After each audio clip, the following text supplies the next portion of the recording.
Hi, I'm Kevin Wolf. I'm the CEO and a co-founder of Wind Harvest. I'm happy to be here at this webinar today on vertical axis wind turbines like wind harvesters and the biggest market for them, which is in the understories of wind farms. I'm going to show you some of the basics about, why wind farms are great for, wind vertical axis turbines, what the market is, where there's great places around the world. I'll give some examples. We'll go over to Google Earth and zoom in on some of these places.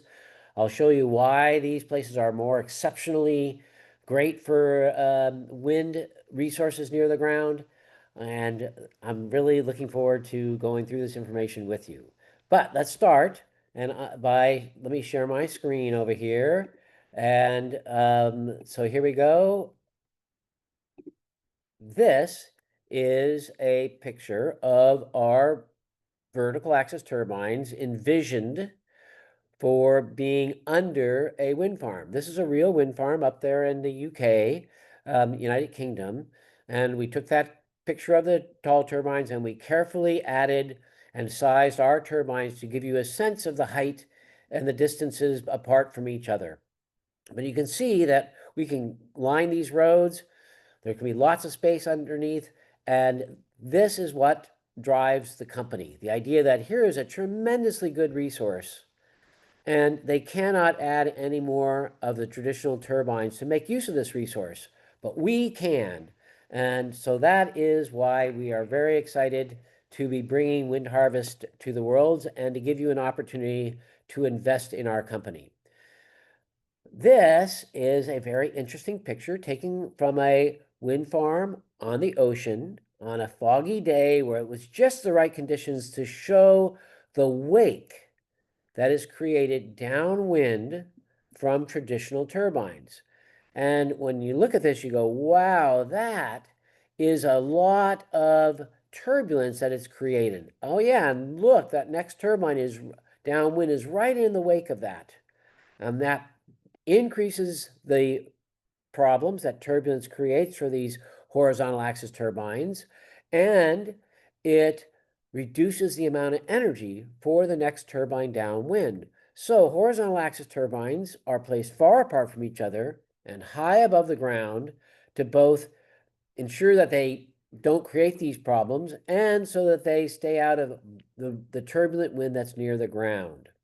This is our market, that space between those tall turbines, not on the ocean, but on the ground. Here is an example of what our turbines could look like in a wind farm. This is the Shiloh 2 wind farm in Solano County, near where I live here in Northern California, just pretty close to the San Francisco Bay. And in this one, this shows a tripling of the capacity of the wind farm and almost tripling of the energy output of the wind farm by adding vertical axis turbines in the understory. And this vision of adding these vertical axis turbines to the understory of wind farms has been a driving factor in why wind harvest exists. The founders of this company knew that this resource was there, knew that traditional turbines could not operate in the turbulent wind near the ground, and set upon designing the only kind of turbine that we think can, which is a vertical axis turbine. And another slide and presentations, you can see technically why we are ready for certification and bringing our turbines to the world. And wind farms is the largest market. So one of the reasons why wind farms will do very well with vertical axis turbines is because their wake, I showed you that picture earlier of the turbines in the ocean, and that wake comes like a giant expanding donut out downwind, bouncing off the ground, bouncing back up. The tip speeds are 150 to 200 miles an hour, so jets are flung off at the end of those tips, and it creates just an enormous expanding wake. Vertical axis turbines going around a vertical axis shed little whirlpools. It's like if you put your hand in a bathtub of water and you did a little swirl, you'd have a little whirlpool. And that is what sheds downwind of vertical axis turbines. And studies out of Caltech, Professor John Dabiri, Dr. John Dabiri, was a brilliant guy, still is. And he did studies taking small vertical axis turbines and putting them out there in the field and collecting a lot of data and modeling that data. And oh, it's been expanded on by all kinds of universities and other research institutes. And they pretty much determined that vertical axis turbines in the understory can increase the energy output of the taller horizontal axis turbines by an average of 10%. Now, how does that work? Well, vertical axis turbines, these vortices, if they are shed in a clockwise motion, so you're looking down and it's going in a clockwise motion, that draws the wind into the center where there's a low pressure zone in the middle of the eye of the hurricane or in a tornado. That's where it's a low pressure zone. It's not windy there. And that low pressure zone draws wind in. And that comes, if it's clockwise, from the top. Well, that brings faster moving wind from higher altitude pretty much everywhere in the world. The higher up in elevation you go above the land, the faster the wind moves. The closer you are to the ground, the slower the wind moves. These little shed vortices from the vertical axis turbines draw the faster moving down wind towards the ground, and voila, into the rotors of the horizontal axis turbines. And the energy in the wind is the cube of the wind speed. So when you think about that, yeah, if you increase the wind speed into the horizontal above from 20 miles an hour to 22 miles an hour, you get a significant increase in energy output.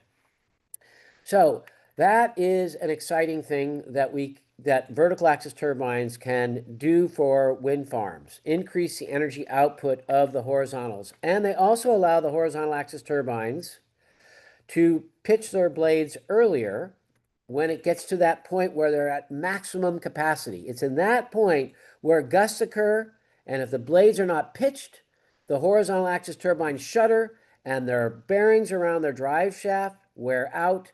So you can save a lot of wear and tear on the tall turbines with a layer of vertical axis turbines underneath them.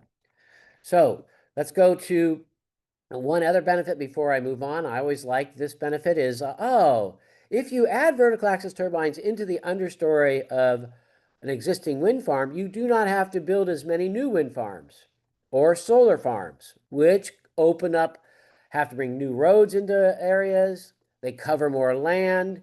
They displace animals. There is just a lot of benefits to adding vertical axis turbines into existing wind farms, especially if you don't have to add new transmission lines. Transmission lines cut through wilderness areas often.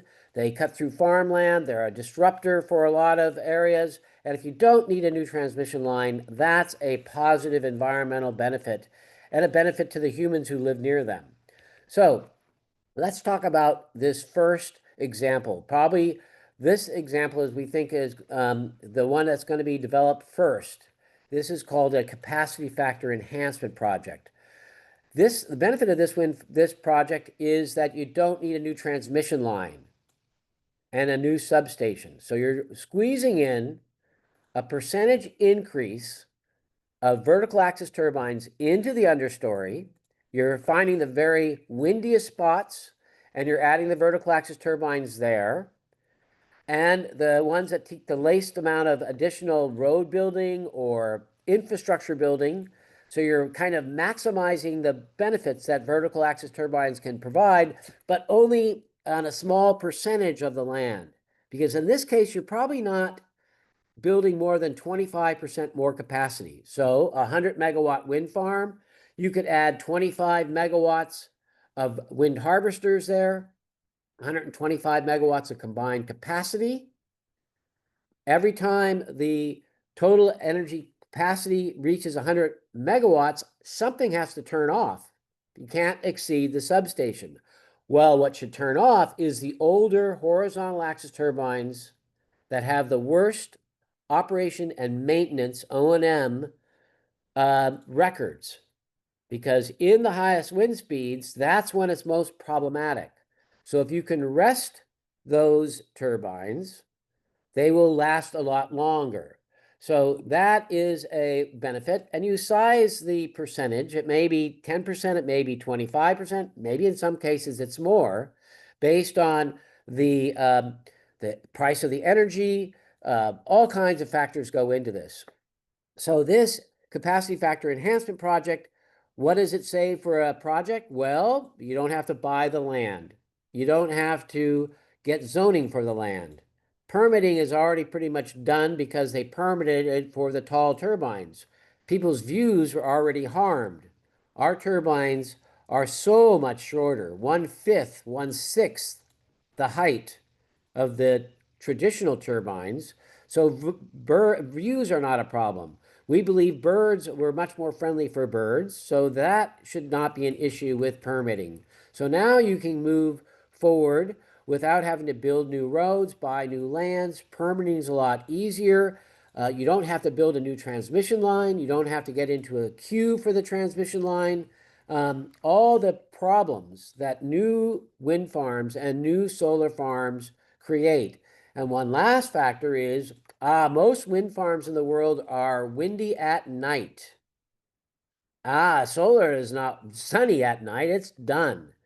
So the batteries have to be used with solar to extend it past sunset.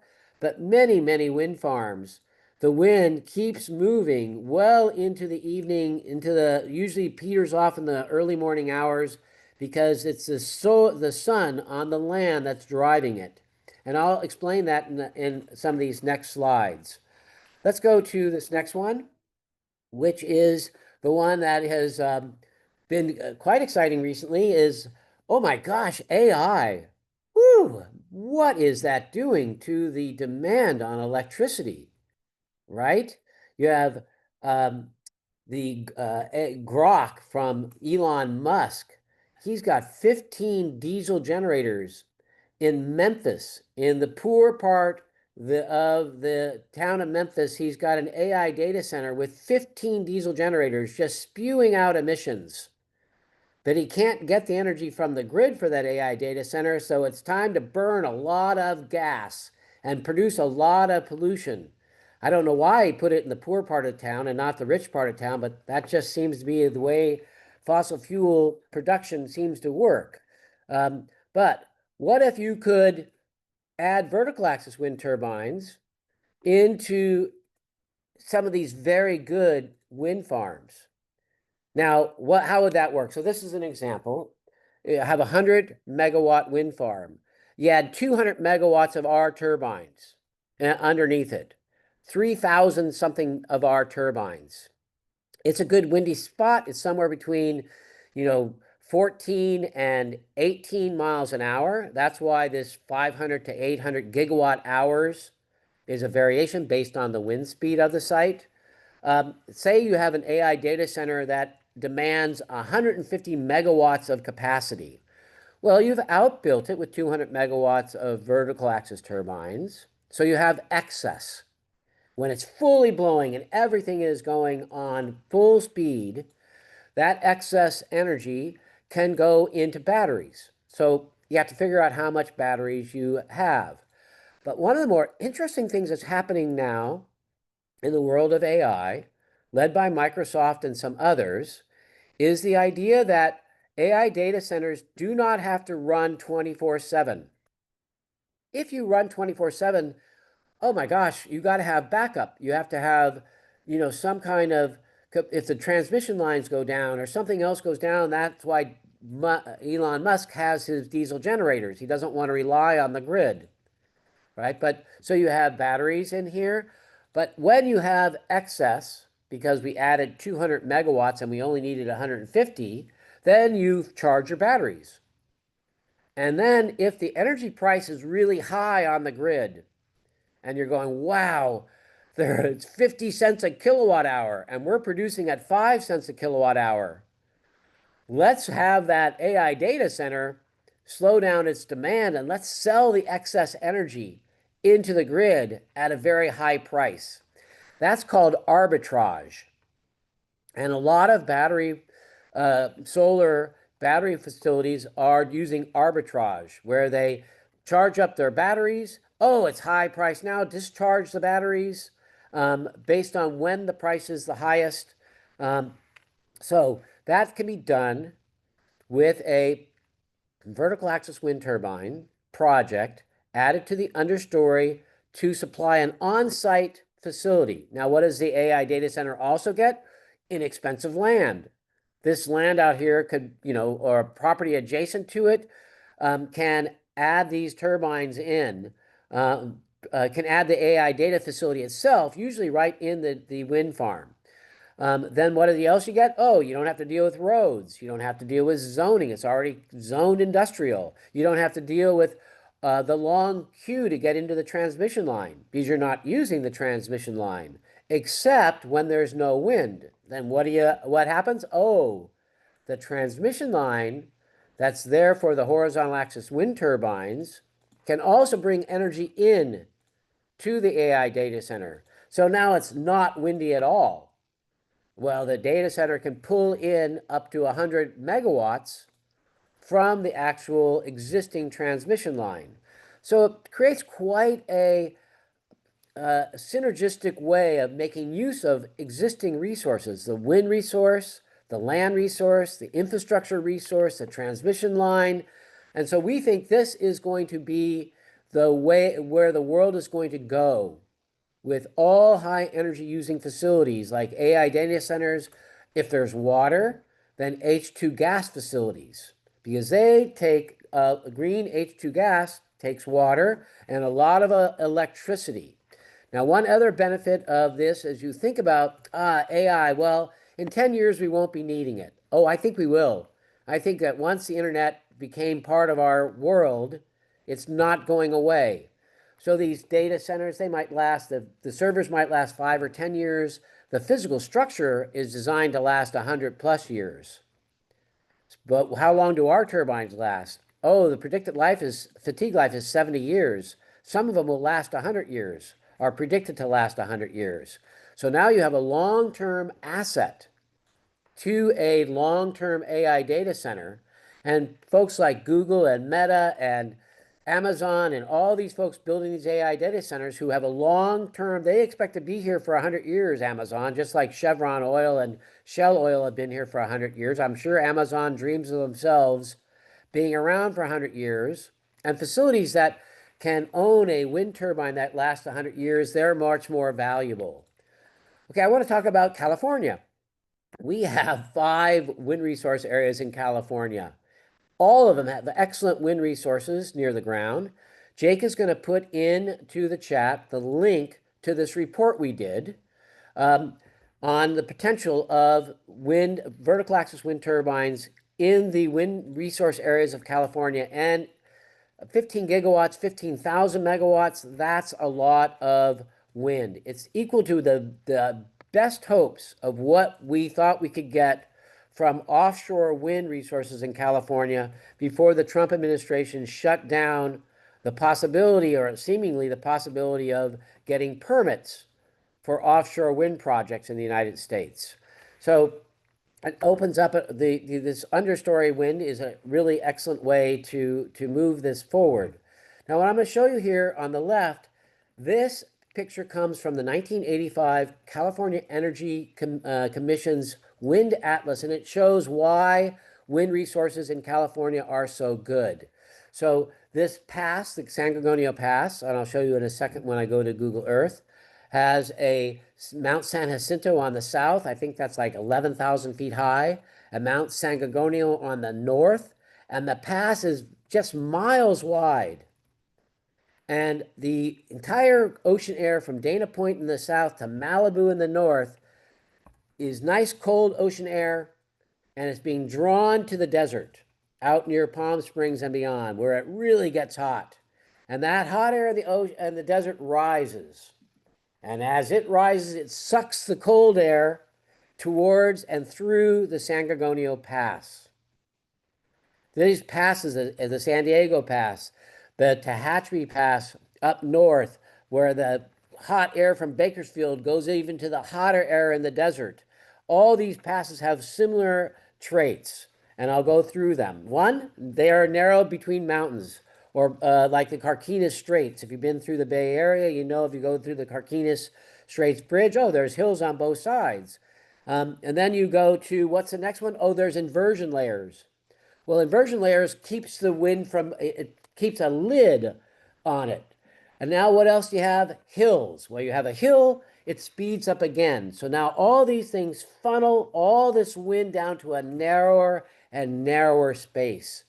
And if you know your physics, Bernoulli's continuity principle says a fluid, like wind, in a narrower space speeds up.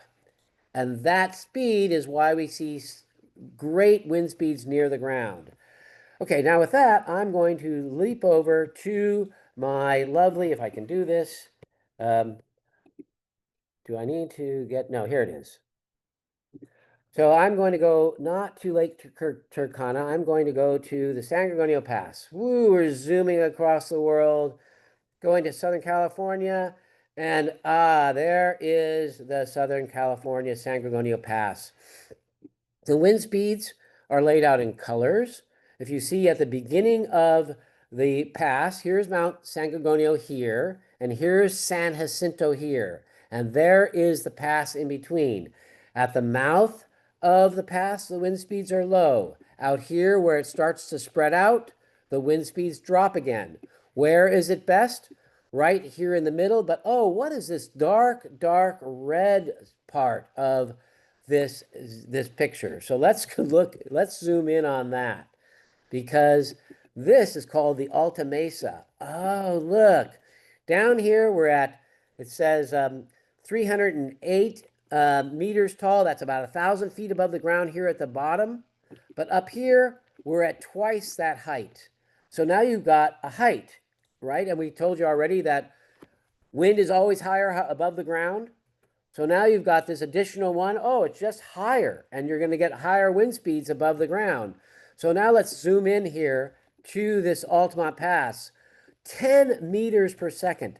That is something like 22 mile per hour average wind speed resource. That is among the windiest resources in the entire world. So here it is, right there in the San Gorgonio Pass. The amount of energy that's being produced here is relatively small right now, but this can triple the energy output. These are show rows of our turbines in between the rows of the horizontal axis turbines. So if we go in here, zoom in even more, we can see some of the old horizontal axis turbines, and they're so old out here that we don't even hardly, most of them have been removed. There's one right here. So you see it right here, this is a shadow. So this is where the turbines are, but we can put our turbines all around them.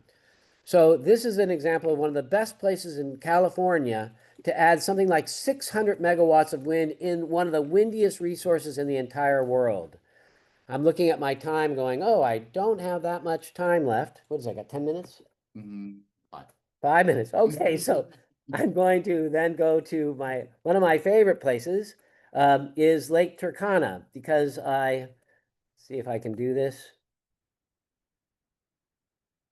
Hang on a second. And Lake Turkana. We're going to, nope, we're going to go to Toucan, France. It also is a 10 meter per second site. This is in the Pyrenees. What do the Pyrenees have in common with California? Oh, high elevation, right? So this wind resource here is 10 meters per second. We're zooming in on it.